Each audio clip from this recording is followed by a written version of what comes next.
जय हिंद। आज क्या पढ़ना है? आज हम लोगों को सुभाष चंद्र बोस के बारे में पढ़ना है और आज़ाद हिंद फौज के बारे में पढ़ना है। तो सुभाष चंद्र बोस बहुत ही दूरदर्शी आदमी थे, बहुत ही ज्ञानी, बहुत ही बुद्धिमान व्यक्ति थे। तो ऐसे आदमी को पढ़ाने से पहले दिल से सल्यूट, इनके लिए सल्यूट। तो सुभाष चंद्र बोस के बारे में पढ़ना है आज।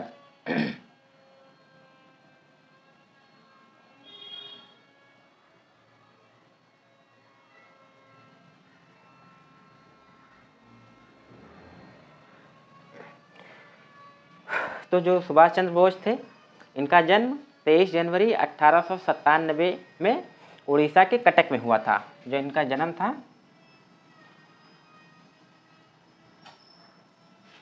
23 जनवरी 1897 उड़ीसा के कटक में हुआ था।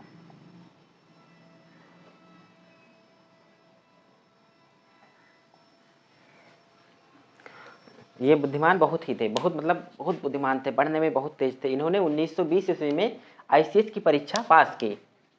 1920 ईस्वी में आईसीएस, इंडियन सिविल सर्विस,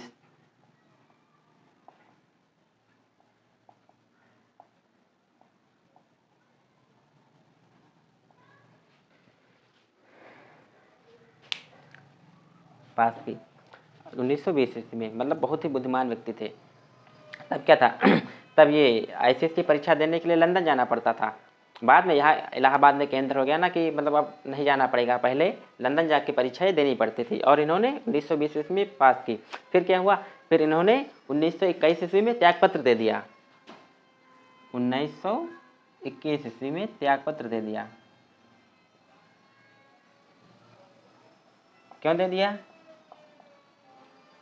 क्योंकि 1920 ईस्वी में गांधी जी असहयोग आंदोलन चला रहे थे, जिसमें कह रहे थे कोई भी अंग्रेजों का साथ नहीं देगा, जो भी वकील हैं ये अंग्रेजों का केस नहीं लड़ेंगे, यानी कि सब अंग्रेजों को, ये जो भारतीय हैं अंग्रेजों का साथ छोड़ देना चाहिए। कोई भी अंग्रेजों के स्कूल में नहीं पढ़ाएगा, कोई भी अंग्रेजों की कोई भी वस्तु या कोई भी सामान नहीं खरीदेगा, कोई भी अंग्रेजों का सहयोग नहीं करेगा। इससे ये सुभाष बाबू जो थे ये बहुत ही प्रभावित हुए और इन्होंने त्यागपत्र दे दिया।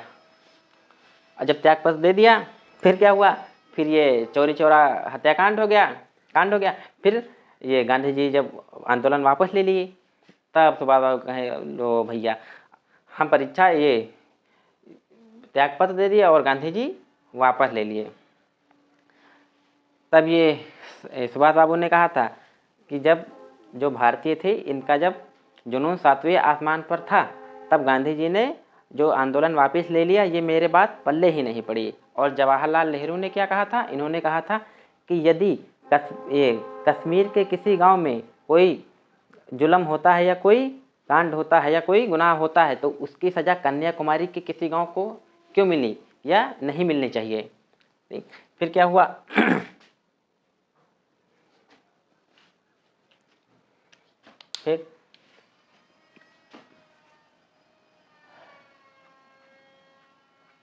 फिर 1938 में हरिपुरा अधिवेशन हुआ।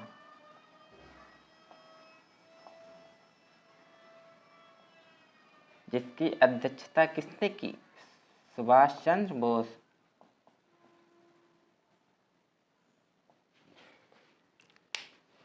सुभाष चंद्र बोस ने इसकी अध्यक्षता की। और जो ये सुभाष चंद्र बोस थे बहुत ही भड़काऊ भाषण देते थे। ऐसा भाषण देते थे कि जनता का खून खौल जाए। ये अंग्रेजों के लिए भड़काऊ भाषण था, हम लोगों के लिए तो अच्छा ही था। तो ये गांधी जी सोचे यार ये सुभाष बाबू ठीक नहीं कर रहे हैं, ये कांग्रेस के मंच पर अगर ये भड़काऊ भाषण देंगे। सुभाष चंद्र बोस हालांकि गर्म दल से थे, ये गर्म दल से थे और ये इतना भी गर्म दल से नहीं थे कि सीधे ले जाओ और टूट पड़ो। ये सॉफ्ट गर्म दल से थे। कि इनका ज़्यादा विश्वास था कि हम संगठन बनाएं, तभी हम भारत को आज़ाद कर सकते हैं या आज़ाद करवा सकते हैं। तो इनका जो विश्वास था ये संगठन बनाने पर ज़्यादा था। अब ये जब आए सुभाष बाबू और ये 1938 में इन्होंने हरिपुरा अधिवेशन की अध्यक्षता कर दी। हरिपुरा कहाँ है? ये है गुजरात में। हरिपुरा गुजरात में है। हरिपुरा गुजरात में है। तब यार गांधी जी सोचे यार ये सुभाष बाबू ठीक नहीं कर रहे हैं, अगर ये कांग्रेस के मंच पर अगर ये भड़काऊ भाषण देंगे या गरम दल के मतलब ये गरम दलते हैं तो कांग्रेस पर प्रतिबंध भी लग सकता है, यानी कि अंग्रेज जो हैं ये कांग्रेस को प्रतिबंधित कर देंगे। तब हम लोग कहाँ पर मतलब इकट्ठा करें, कहाँ पर इकट्ठा होंगे, यानी कहाँ सभा करेंगे। हम लोगों को सभा करने के लिए कोई भी मतलब ये एक जो मंच है ये नहीं मिल पाएगा, क्योंकि जो कांग्रेस की हैं ये सब जड़ें गांव-गांव तक फैली हुई हैं और अगर इस पर प्रतिबंध लग गया तो फिर मामला गड़बड़ा जाएगा। फिर क्या हुआ तो ये 1939 ईस्वी में त्रिपुरी अधिवेशन हुआ कांग्रेस का।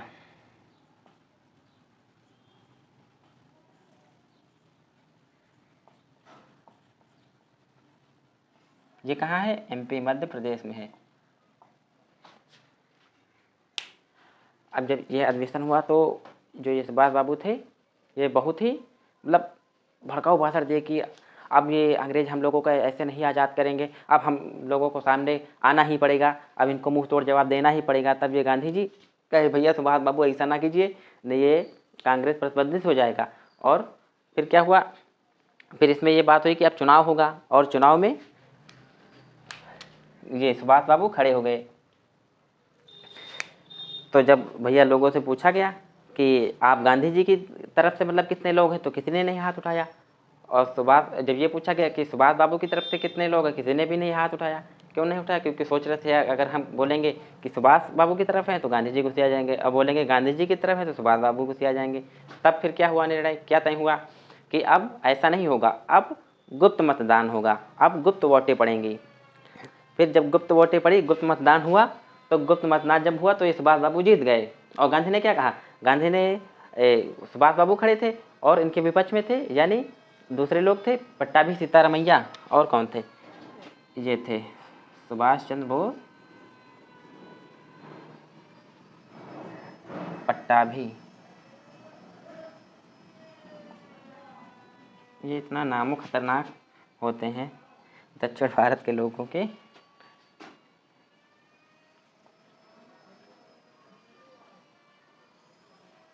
और जब गुप्त मतदान हुआ तो ये जीत गए, सुभाष बाबू जीत गए। जब जीत गए तब गांधी जी कहे सुभाष बाबू आप समझ नहीं रहे हैं, अगर ये कांग्रेस प्रतिबंधित हो गई तो हम लोगों को इकट्ठा होने के लिए यानी कि अपनी बात को पहुंचाने के लिए लोगों तक कोई भी एक मंच नहीं मिलेगा। तब ये सुभाष बाबू कहे कि हाँ मतलब गांधी जी आप ठीक ही कह रहे हैं। तो ये जो गांधी जी थे इन्होंने सुभाष बाबू से कहा कि आप अपना एक अलग संगठन बना लीजिए, हम आपके खिलाफ थोड़े हैं, जैसे आप मार धार करते मतलब हैं गरम दलते हैं तो आप अपना एक अलग बनाइए, वो अगर प्रतिबंधित भी हो जाएगा तो क्या करना। तो सुभाष बाबू कहे हाँ चलो ठीक है। तो ये 2 महीना बाद जो सुभाष बाबू थे ये 2 महीना बाद इस्तीफा दे दिए, त्यागपत्र दे दिए। तब गांधी जी कहे पट्टाभी सीतारामैया आइए आइए आइए, स्थान खाली हो गया।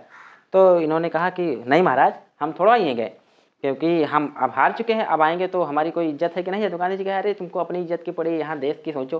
तो ये फिर नहीं आए और मतलब ये सोचे कि हम यार जाएंगे, हार चुके हैं। फिर इन्होंने बेइज्जती महसूस की यानी शर्मिंदगी महसूस की और ये नहीं गए। तब ये खाली स्थान को भरने के लिए डॉक्टर राजेंद्र प्रसाद को ये पद दिया गया। जो खाली स्थान था इसको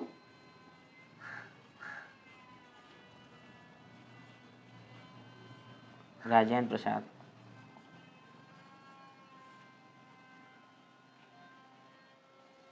फिर क्या हुआ, फिर 1939 में ही भड़काऊ भाषण दिया सुभाष चंद्र बोस ने।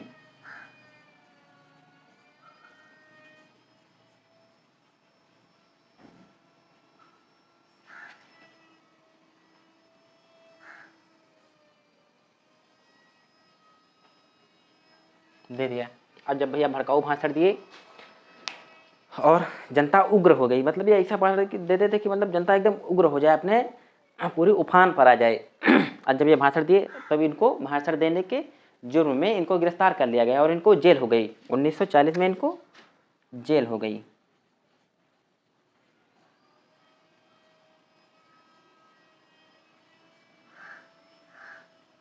जेल हो गई भैया।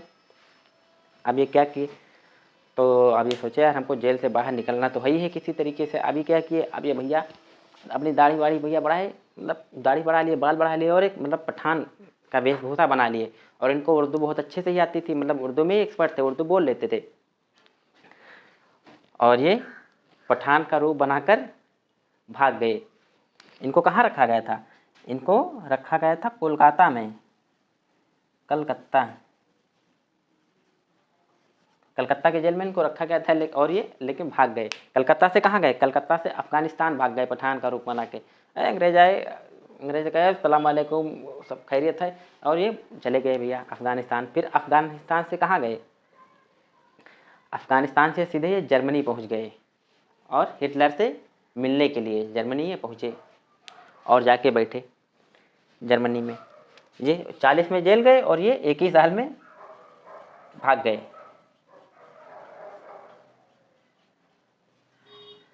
इसी तरह शिवाजी भी भागे थे। 1665 ईस्वी में जब पुरंदर की संधि हुई थी, तो ये औरंगजेब ने शिवाजी को जब गिरफ्तार कर लिया गया था, जेल में डाल दिया, तब ये फूलों की टोकरी में एक मतलब गरीब असहाय दुखियारा, मतलब दिन सब वेशभूषा, मतलब एक गरीब की वेशभूषा बनाकर फलों की टोकरी में बैठ के चुपचाप निकल गए शिवाजी, जब औरंगजेब ने शिवाजी को कैद किया था 1665 ईस्वी में। और ये भी क्या किया, ये बढ़िया दाढ़ी वाड़ी बढ़ा ली अपनी सुभाष चंद्र बोस, और ये भी निकल गए। और ये अफगानिस्तान पहले गए, फिर अफगानिस्तान में थोड़ी बहुत सहायता ली लोगों से, और ये फिर जर्मनी पहुंच गए हिटलर से मिलने।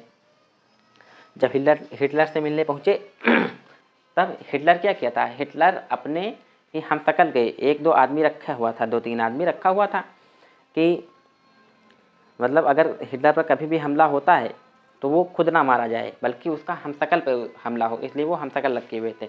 सुभाष बाबू बैठे थे, आया ऐसे, सुभाष बाबू से कहा आई एम हिटलर। सुभाष बाबू ने कोई रिप्लाई नहीं दिया, कहे बैठिए ठीक है। फिर दोबारा आया हिटलर की हमशक्ल का, कहे सुभाष बाबू आई एम हिटलर। सुभाष बाबू अरे बैठिए आप उधर। फिर तीसरी बार में हिटलर स्वयं आया, तब सुभाष बाबू हाथ मिलाए, और ये हिटलर पूछा कि आप पहचान किससे गए? तो कहा असली सोना और नकली सोना अगर सोनार नहीं पहचान पाएगा तो कौन पहचान पाएगा। और तब ये जो हिटलर था ये सुभाष बाबू से बहुत प्रभावित हुआ कि भैया ये हमको पहचान गया, बाकी मतलब बहुत से लोग मिलने आते थे जो नहीं जान पाते थे, और ये बहुत प्रभावित हुआ। तो ये सुभाष बाबू ने कहा कि आप भी ब्रिटेन से लड़ रहे हैं, आप भी ब्रिटेन के खिलाफ हैं, हम भी ब्रिटेन से लड़ना चाहते हैं, तो एक काम करते हैं कि जो ये आपने सैनिक, जो भारतीय सैनिक हैं, इनको जो आपने बंदी बनाया हुआ है ये हमको दे दीजिए, और हम इनको भारत ले जाएंगे, और वहाँ से हम ये ब्रिटेन को कूचेंगे। एक सेकंड इसको मिटा देते हैं।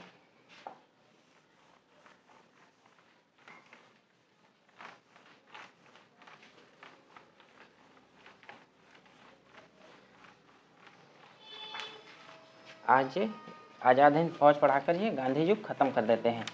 फिर इसके बाद क्या पढ़ाएंगे? इसके बाद पढ़ाएंगे सीधे प्राचीन इतिहास पर चलेंगे।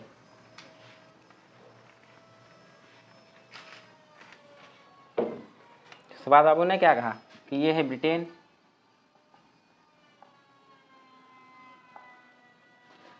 इसको जर्मनी भी कूच रहा है,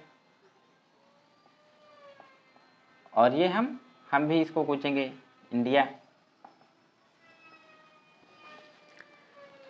क्योंकि 1939 ईस्वी में द्वितीय विश्व युद्ध के दौरान जो अंग्रेज थे ये बिना किसी से पूछे, यानी कांग्रेस के बिना अनुमति लिए तथा भारतीयों की बिना सहमति के 3 लाख सैनिकों को भर्ती कर दिया था फौज में इंग्लैंड की तरफ से लड़ने के लिए। तो सुभाष बाबू ने कहा जो ये सैनिक हैं, ये जो आपने बंदी बनाए हुए ये हमको दे दीजिए, हम इनको भारत ले जाएंगे और वहाँ से अंग्रेज़ों को कूचेंगे। तब ये हिटलर ने कहा कि चलो ये बात तो ठीक है, लेकिन जो ये सैनिक हैं, इनको, ये सैनिक तो ठीक हैं, इनके अंदर जज्बा है, जोश है, लड़ने की क्षमता है, लेकिन इनको इनकी ट्रेनिंग सही नहीं है, ये आधुनिक हथियार को चलाना नहीं जानते हैं। तो फिर क्या हुआ, और हिटलर ने कहा कि आप इनको अगर भारत ले जाइएगा और फिर अंग्रेज इनको भर्ती करेंगे, ये फिर आएंगे, लड़ेंगे अंग्रेज की तरफ से। तो ये सुभाष बाबू कहे नहीं, हम ऐसा नहीं होने देंगे। और सुभाष बाबू मैदान में गए जहाँ सैनिक थे, और इन्होंने बहुत तगड़ा भाषण दिया कि हम क्या मतलब अंग्रेज़ों की गुलामी करने के लिए पैदा हुए हैं क्या? सैनिकों, आप लोग हमारे साथ हैं, हम अंग्रेज़ों को मुंह तोड़ जवाब देंगे, इनको अपने देश से भगाएंगे, इनसे देश आज़ाद करवाना है। और सैनिकों के अंदर इन्होंने जोश भर दिया, और सैनिकों ने कहा सुभाष बाबू आप चलिए, हम आपके साथ हैं, इन अंग्रेज़ों की क्या औकात है जो हमारे देश पर कब्जा करेंगे, इनको तो हम 2 मिनट में भगा देंगे। और ये सब लोग जो ये सैनिक थे, ये सब मतलब तैयार हो गए युद्ध के लिए। तब हिटलर ने कहा कि आप इनको एक काम करिए, पहले आप इनको जापान ले जाइए और इनको ट्रेनिंग दीजिए कि आधुनिक हथियार को कैसे चलाना है। तो सुभाष बाबू ने कहा ठीक है। तो ये क्या किए, सुभाष बाबू जापान गए, और वहाँ इन्होंने अंग्रेज ये जो सैनिक थे, भारतीय सैनिक, इनको बहुत ही बढ़िया सी ट्रेनिंग दी। और ट्रेनिंग दी, जब ये एकदम हो गए एकदम एक्सपर्ट बंदूक चलाने में, तब क्या हुआ, फिर जब ये भैया सब मतलब लड़ने के लिए तैयार हो गए, तब ये म्यांमार में पहुँचे, सुभाष बाबू और जो ये सभी सैनिक थे। फिर वहाँ पर सेना की छोटी छोटी टुकड़ी बनाई गई, Nehru brigade, Gandhi brigade, Lakshmi brigade, Subhash brigade, इसलिए छोटी छोटी टुकड़ी यहाँ बनाई गई। और कहा कि सैनिकों दिल्ली चलो, अब हमको रुकना नहीं है, अब हमको आज़ादी लेकर ही रहना है। ये सब इसके अंतर्गत है, आज़ाद हिंद फौज के अंतर्गत आएगा। तो आज़ाद हिंद फौज देख लेते हैं। तो ये जो आज़ाद हिंद फौज थी,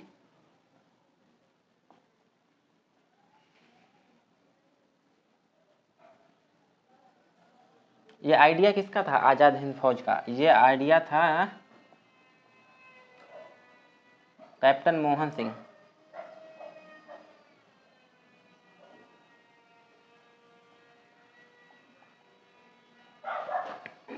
और जो इसके संस्थापक थे, जो जिसने इसका गठन किया था, वो रास बिहारी थे।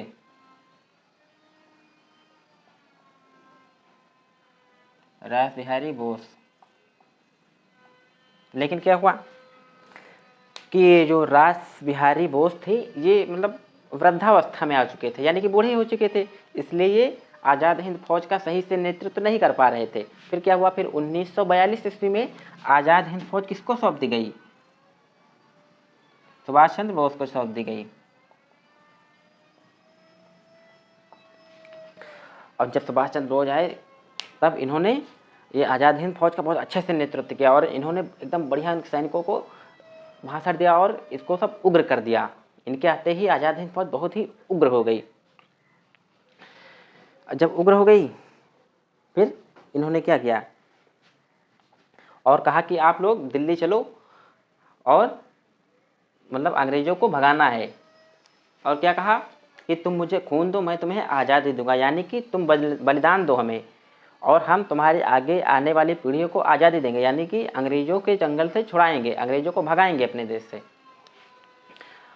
और फिर क्योंकि ये सुभाष चंद्र बोस थे, ये संगठन बनाने में ज़्यादा विश्वास रखते। फिर इन्होंने क्या किया, फिर ये सिंगापुर गए, और वहाँ इन्होंने आज़ाद हिंद सरकार की स्थापना की। आज़ाद हिंद सरकार यानी कि अंग्रेज़ों, तुम हमारे देश पर आए हो, तुम यहाँ के निवासी नहीं हो, यानी कि अब हम शासन हम करेंगे, सरकार हमारी चलेगी। और वहाँ के रेडियो से गांधी जो सुभाष चंद्र बोस थे, इन्होंने यह घोषणा कर दी कि हम आज़ाद हिंद फौज को लेकर आगे बढ़ रहे हैं, हमें यह उम्मीद है कि राष्ट्रपिता महात्मा गांधी हमारा सहयोग करेंगे तथा हमको आशीर्वाद प्राप्त होगा, यह हमारा विश्वास है। तो ऐसा नहीं है कि ये गांधी जी और सुभाष चंद्र बोस में बनती नहीं थी या जमती नहीं थी या आपस में भेदभाव था, ऐसा नहीं था, क्योंकि सिंगापुर के रेडियो से गांधी जी को राष्ट्रपिता सुभाष चंद्र बोस ने ही कहा था।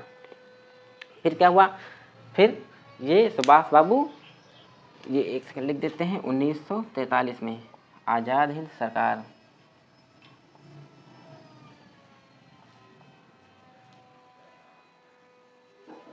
इसमें कंफ्यूज मत होइएगा, ये 1942 में हुई थी। आज़ाद हिंद फौज ये है इंडियन नेशनल आर्मी।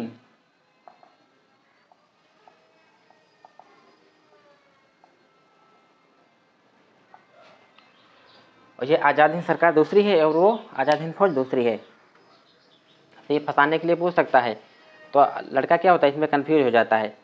फिर ये म्यांमार से धीरे धीरे आगे बढ़ने लगे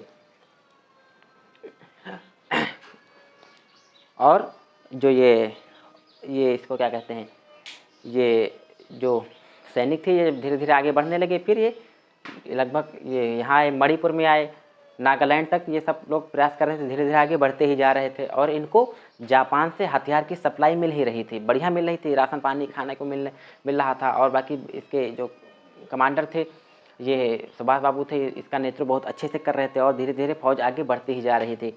और अंग्रेज जो सब थे ये आज़ाद हिंद फौज से बहुत ही डर रहे थे। फिर क्या हुआ, फिर लेकिन एक दिक्कत आ गई। आज़ाद हिंद फौज के लिए सबसे बड़ी दिक्कत क्या आई कि 6 तथा 9 अगस्त को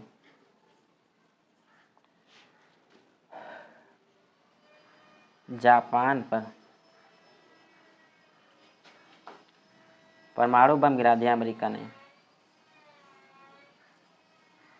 जापान में हिरोशिमा तथा नागासाकी पर बम गिरा दिया 6 तथा 9 अगस्त को। 6 अगस्त को हिरोशिमा पर गिरा बम जिसका नाम था लिटिल बॉय, और 9 अगस्त को नागासाकी पर बम गिरा परमाणु बम जिसका नाम था फाइट मैन। अब जब भैया गिरा दिया तब ये जापान सरेंडर कर दिया कि भाई हम आप अमेरिका के सरेंडर कर दिया। अब भैया सबसे बड़ी दिक्कत यही हो गई। और जब भैया सरेंडर कर दिया तो जो इनको हथियार की सप्लाई मिलती थी और जो राशन पानी मिलता था वो आना धीरे धीरे बंद हो गया। और जब बंद हो गया तब इसके लिए भाई दिक्कत आई। फिर धीरे धीरे आज़ाद हिंद फौज कमज़ोर पड़ने लगी।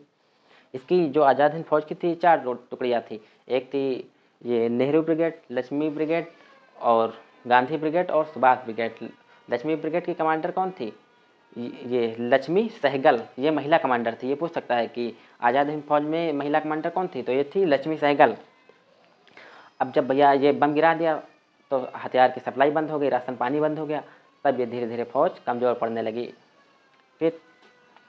फिर क्या हुआ, ये सुभाष बाबू जापान गए कि मतलब देखें क्या मामला है और सोचे कि शायद हथियार की सप्लाई थोड़ा बहुत बढ़ सके जिससे हम आगे भारत में और थोड़ा अंदर प्रवेश कर सकें। तो ये सुभाष बाबू जापान गए हुए थे और ये 18 अगस्त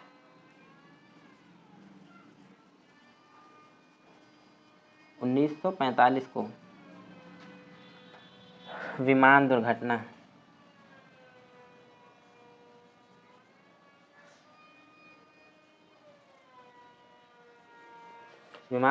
में सुभाष बाबू की मृत्यु हो गई, निधन हो गया। अब जब निधन हो गया तो ये बात लगभग हफ्ता भर में या 10 दिन में पूरे भारत में फैल गई। और जब भैया बात फैल गई तो ये सब जो आज़ाद हिंद फौज थी अब इसका नेतृत्व करने वाला कोई नहीं बचा और ये इसका मनोबल धीरे धीरे टूटने लगा और अंग्रेज इस पर हावी हो गए और आज़ाद हिंद फौज के सैनिकों को गिरफ्तार कर लिया गया और कैद कर दिया गया।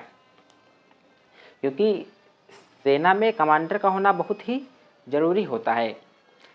ये जो कमांडर होता है, जो चीफ होता है, ये सेना की कमजोरी तथा सेना की ताकत दोनों होता है। क्योंकि जब हल्दी घाटी का युद्ध चल रहा था तब ये राणा प्रताप जीत रहे थे, लेकिन अफवाह फैला दी कि युद्ध में अकबर आया। फिर धीरे धीरे महाराणा प्रताप की सेना हारने लगी। इसलिए सेनापति तथा राजा का होना या कमांडर का होना सेना में बहुत ही महत्वपूर्ण रोल निभाता है।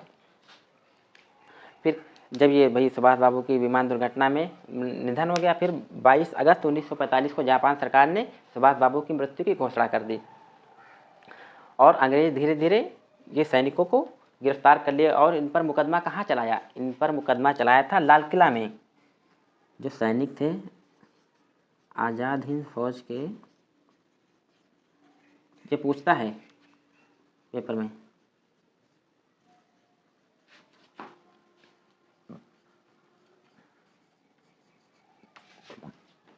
इन पर मुकदमा लाल किला पर चलाया गया।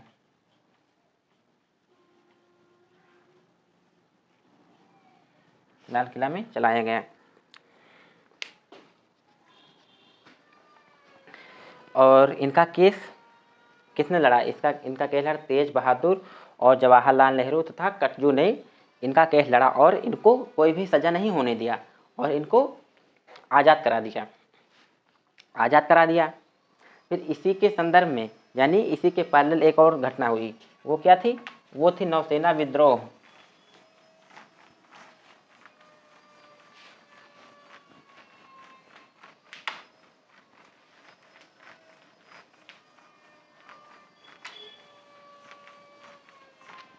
थोड़ा छोटा सा टॉपिक है, नौसेना विद्रोह।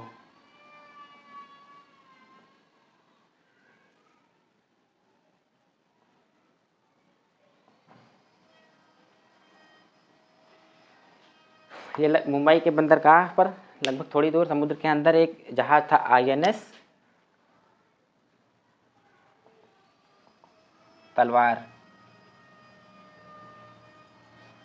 तो जो ये INS तलवार पर जो सैनिक थे, इन्होंने विद्रोह कर दिया कि अब ये जो ये जहाज़ है ये हमारा है, बाकी इन पर अंग्रेज का कोई अधिकार नहीं है। धीरे धीरे 5-6 हज़ार सैनिकों ने धीरे धीरे विरोध कर दिया कि अंग्रेजों का इन पर कोई हक नहीं है।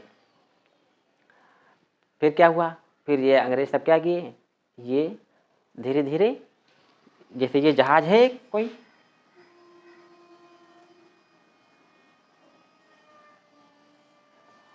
ये चारों तरफ समुद्र है, तो क्या होगा कि भाई जो अंग्रेज थे ये चारों तरफ से जहाज को घेर लिए। जब घेर लिए तो इन्होंने सोचा, मतलब अंग्रेज सोचे कि अब इस पे कितने दिन का राशन पानी होगा, जहाज पे कितने दिन का, 10-15 दिन का होता है, और सोचे कि हम इनको चारों तरफ से घेर लेंगे और इसको हम डुबा देंगे। फिर क्या हुआ, फिर जो जवाहरलाल नेहरू थे, इन्होंने कहा कि भाई आप लोग सरेंडर कर दीजिए। जो जहाज पे विद्रोह किया था भारतीय सैनिकों ने, इससे जवाहरलाल नेहरू ने कहा कि आप लोग सरेंडर कर दीजिए। जो ये आज़ाद हिंद फौज के सैनिक थे, इन पर मुकदमा चला, लेकिन हम इनको सज़ा नहीं होने दिए, हम आप लोगों को कोई भी सज़ा नहीं होने देंगे, आप लोग सरेंडर कर दीजिए। और फिर ये जो सैनिक थे, भारतीय सैनिक, इन्होंने सरेंडर कर दिया।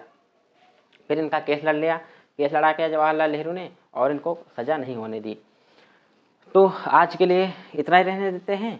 आज ये गांधी युग समाप्त हो गया। अब हम लोगों को क्या मतलब आगे क्या पढ़ना है, अब हम लोग आगे पढ़ेंगे ये, अब सीधे यहाँ पीछे चलेंगे, अब सीधे हम लोग कहाँ पहुँच जाएंगे, अब चलेंगे सीधे हम लोग प्राचीन इतिहास पर, और पूरी शुरुआत से लेकर आखिरी तक हिस्ट्री अच्छे से पूरी विधिवत तरीके से पढ़ेंगे।